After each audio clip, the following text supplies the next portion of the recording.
Assalamualaikum warahmatullahi wabarakatuh. Hi, welcome back to my YouTube channel.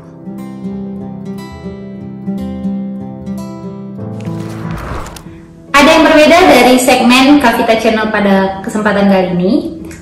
Di kesempatan kali ini, atas request mayoritas teman-teman yang menonton Kavita Channel akan membuka segmen baru yang disebut sebagai segmen berliterasi, di mana berliterasi ini adalah ruang diskusi bagi saya dan teman-teman sekalian untuk membahas permasalahan seputar sastra, budaya, dan juga bahasa.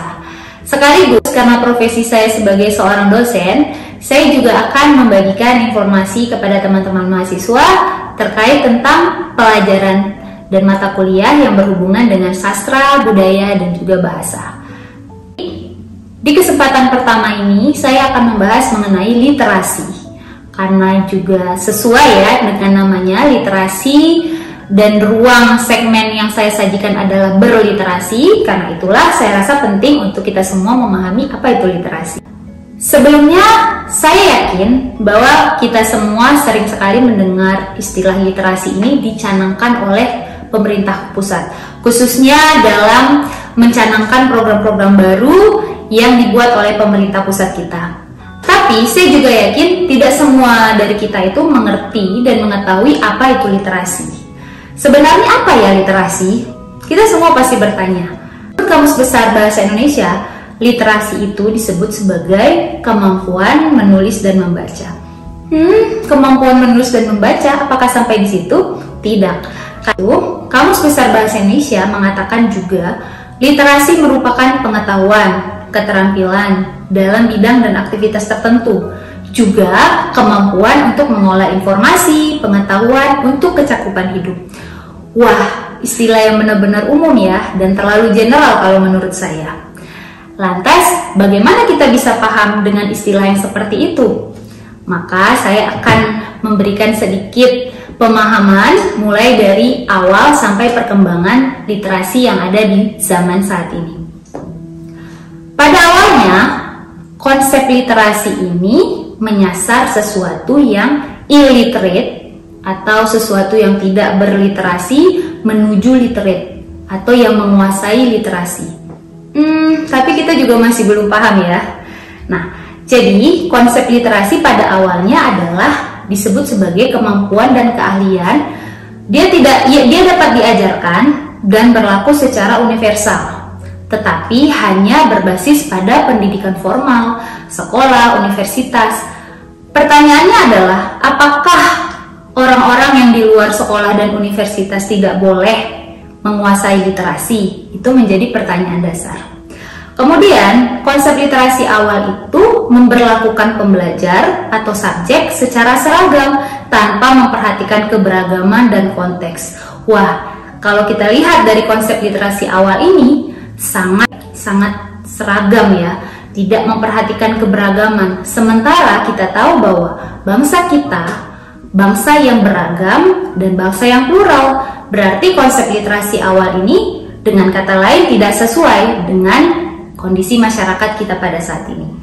Kemudian, seiring berjalannya waktu, maka berkembanglah pula apa itu yang disebut sebagai konsep literasi.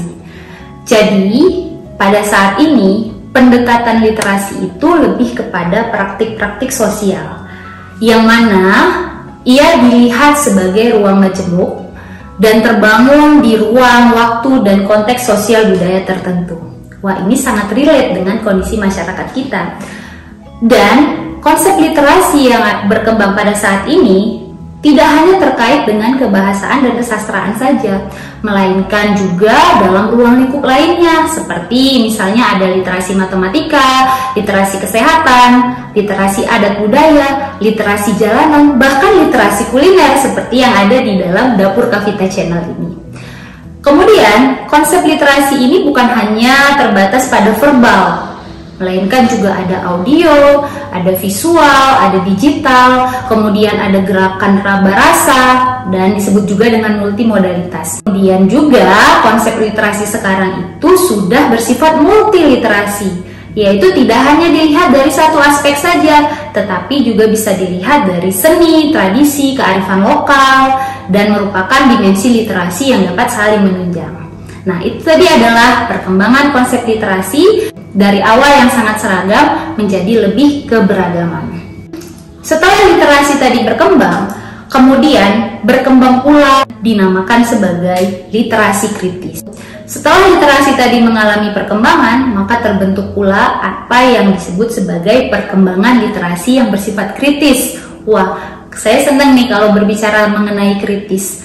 Kritis itu adalah ketika kita mampu memikirkan segala sesuatu out of the box. Tidak lagi terkotakkan dengan segala hal yang membelenggu kita untuk memikirkan sesuatu.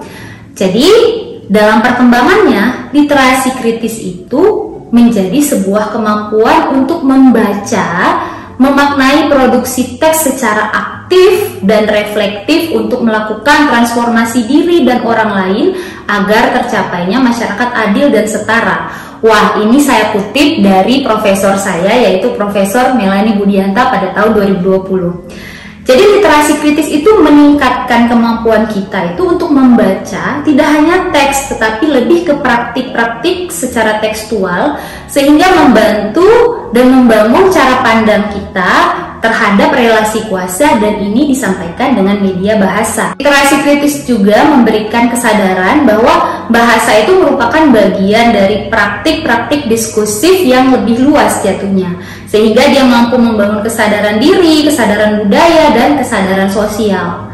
Jadi proses literasi di sini adalah terkait dengan membaca dengan memiliki tujuan-tujuan tertentu. Jadi bukan hanya membaca itu bukan hanya sekadar memaknai, tetapi juga membangun rasa, membangun sensibilitas terhadap sesuatu. Dari penjelasan saya tadi, tentunya teman-teman dapat mengambil kesimpulan bahwa ternyata literasi itu luas sekali dan banyak sekali ragamnya. Jadi tidak hanya terbatas pada teks, tidak hanya terbatas pada segala sesuatu yang sifatnya bacaan, tapi lebih daripada itu. Literasi itu mengandung berbagai banyak istilah, dan semua itu harus kita kenali ketika kita bisa masuk ke dalam ruang lingkup tertentu.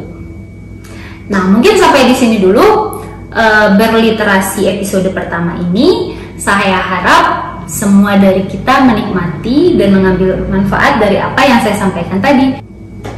Terima kasih, jangan lupa subscribe channel ini dengan bunyikan lonceng dan juga like, komen video ini. Terima kasih.